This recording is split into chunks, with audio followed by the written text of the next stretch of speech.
Assalamualaikum warahmatullahi wabarakatuh. Perkenalkan, nama saya Adindra Faisal dengan NIM 4432300013. Kali ini saya akan menjelaskan secara ringkas saja tentang jurnal yang saya pilih berpengaruh dengan rekayasa pakan. Ya, jurnal yang saya ambil adalah pengaruh pemberian tepung daun kelor Moringa oleifera sebagai pakan benih ikan lele Sampuriang Clarias gariepenus.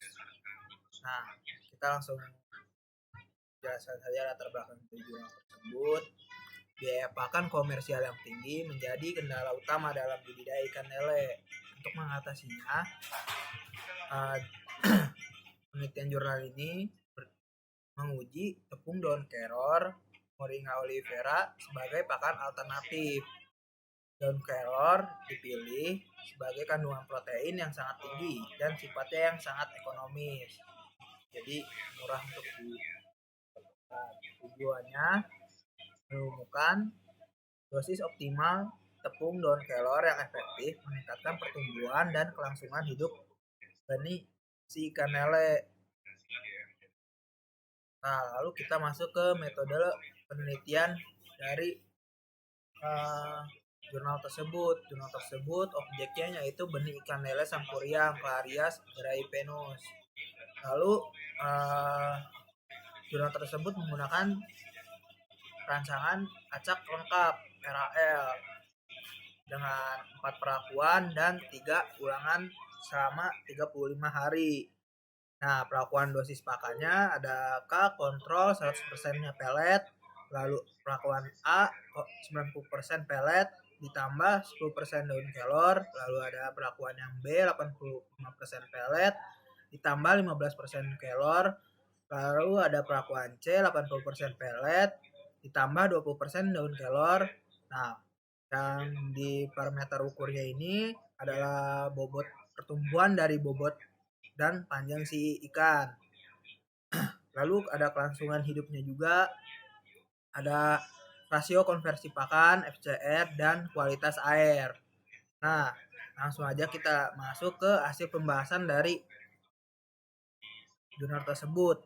Di sini menunjukkan pertumbuhan yang secara spesifik perakuan A 10% dengan 10% daun kelor menghasilkan pertumbuhan bobot dan panjang terbaik. Kenaikan dengan bobot 7,9 gram. Efisiensi pakan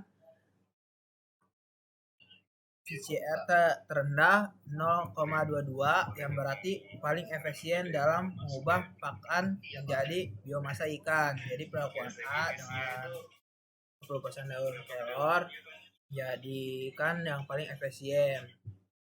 Lalu kelangsungan hidupnya tertinggi pada kontrol 81,48%, namun penambahan daun kelor berpengaruh nyata terhadap kelangsungan hidup.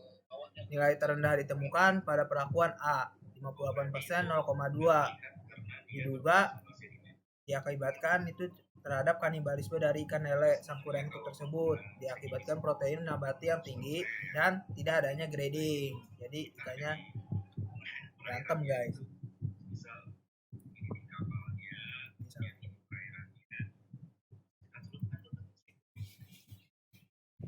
Lalu ini kesimpulannya,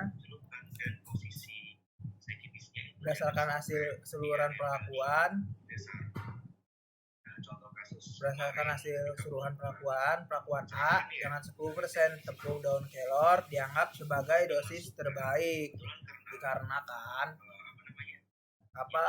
memberikan hasil optimal pada pertumbuhan, kelangsungan hidup, dan efisiensi pakan dan kondisi kualitas air pada ikan lele Sampuriang di antara perakuan yang lain.